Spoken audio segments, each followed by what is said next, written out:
आज पूरे प्रदेश में प्रखंड कार्यालय का घेराव करने का क्या उद्देश्य भारतीय जनता पार्टी का रही है? देखिए, झारखंड राज्य में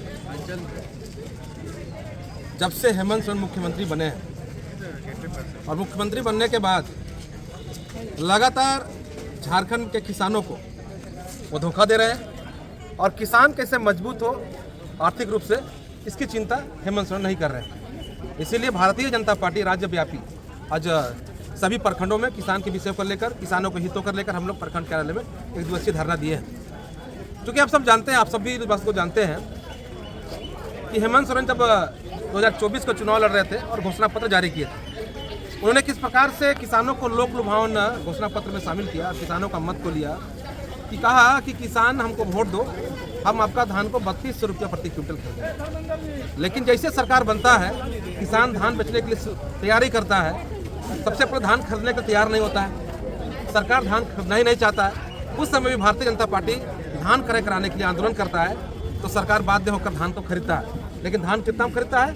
घोषणा पत्र में 3200 और खरीदता है 2400, और 2400 में खरीदता है और खरीदने के बाद धान का पैसा, धान का जो क्रय का मूल्य है, वो मूल्य किसानों को नहीं मिलता है, अभी तक नहीं मिला। कई लोग चक्कर काट रहे हैं। दूसरी बात यह है कि धान जब किसान देना चाह रहा था, अचानक बंद कर दिया। सरकार बोला कि हमारे पास स्टोरेज नहीं है, हम धान नहीं रख सकते, तो किसान पूरा धान भी नहीं बेच पाया।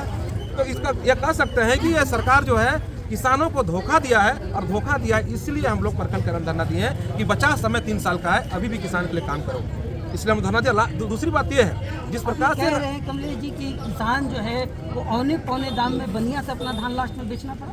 आप ही जान रही बात, काफी करें, सब जान रही बात को। और अभी वर्तमान में देखिए कि असमय अचानक बारिश हुआ, ओलावृष्टि हुआ, जिससे हमारे किसानों का फसल नष्ट हो गया। आप समझते हैं, किसान हमारे जो झारखंड में छोटे छोटे किसान होते हैं, जो लोग 2000, 3000, 4000 पूंजी लगा के किसान अपना खेत में फसल लगाते हैं, तैयार होता है तो बाजार ले जाते हैं, वो फसल बर्बाद हो गया। आप समझिए, फसल बर्बाद हो गया। अब किसान के पास खाने के लिए भी परेशानी है, तो क्या खाएगा? वो उसका फसल बर्बाद हो गया।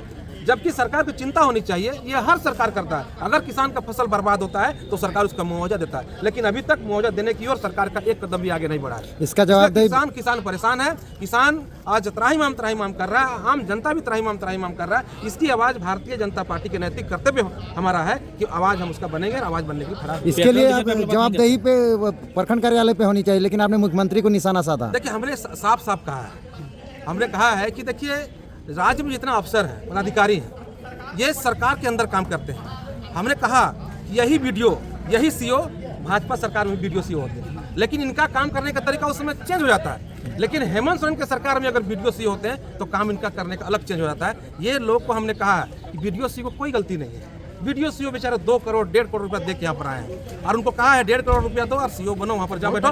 मैं बड़ी बात कर रहा हूँ, मैं आज मैं प्रमाण दे सकता हूँ। मैं कई सीओ से हमारा बात होती है, वो लोग परेशान है। अभी 1.5 करोड़ 1 करोड़ रुपया दे के आता है और कहता है कि आपको भेज रहे हैं अंचल में, उगाही करके हमको जमा भी करना है। आप सबसे पहले वो 1 करोड़ वसूल करता है, अब बाद में उसको मुख्यमंत्री तरफ से कहा जाता है कि आप पैसा जमा करिए। तो वीडियो सीओ बेचारे लोग, मैं बेचारा कर रहा है लोग, ये लोग को टूल्स बना के मुख्यमंत्री पैसा जमा कर रहा है। सारा पैसा मुख्यमंत्री के पास है, मुख्यमंत्री का खजाना में भर रहा है। यहाँ तक कि जितना मंत्री है, मंत्री के पास पैसा भरा हुआ है। इसलिए आप देखे होंगे कि झारखंड में ये मंत्री अभी जेल गया था, वो जेल से बाहर निकले हैं। आलमगीर जेल से बाहर निकलने से पटाखा इसलिए फोड़ता है कि ये सरकार है लूटो।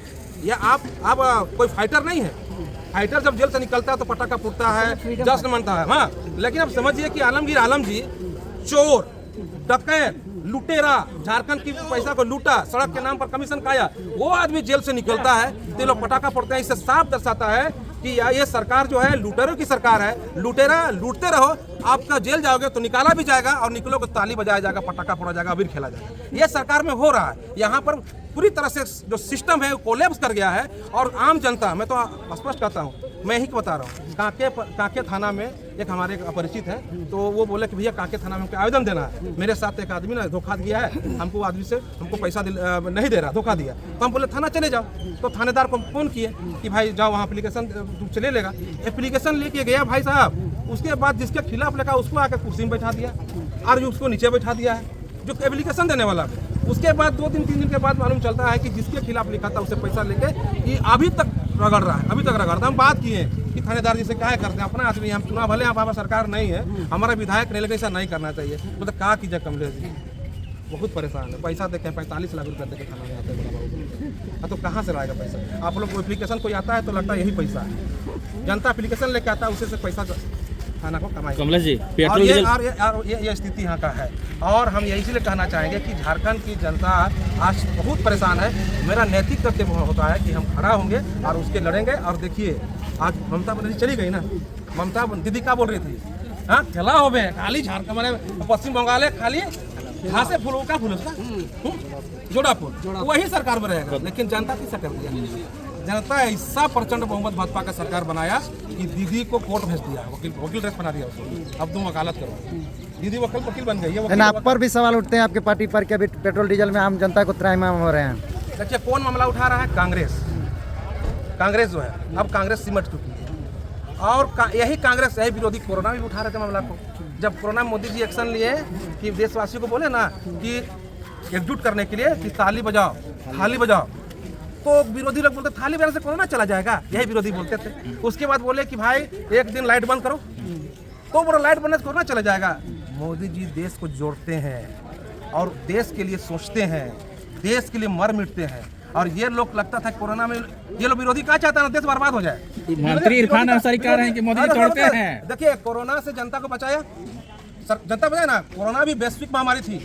वैश्विक महामारी से अन्य देश समाप्त होने कगार पर चला गया, लेकिन भारत खड़ा रहा, भारत को बचाया। आने वाला समय वो भी वैश्विक, अभी जो युद्ध हो रहा है ये भी वैश्विक परेशानी हो रही है। इससे भी आदरणीय मोदी जी भारतवासियों को बाहर निकालेंगे। और ये विरोधी का काम है चिल्लाना, ये चिल्लाते रहेंगे। और भारत देश की जनता बखूबी समझती है, उसको मालूम है कि जो हम जिसको चुनाव में जो प्रधानमंत्री बनाए ये देश मजबूत हाथों में है। ये कांग्रेस का काम है चिल्लाना। कांग्रेस अब सीधे धीरे सिमट जा रहा है। आप बताइए बंगाल में 2 सीट लाया है, वहाँ पर असम में 19 सीट लाया है, तो अब खत्म हो गया।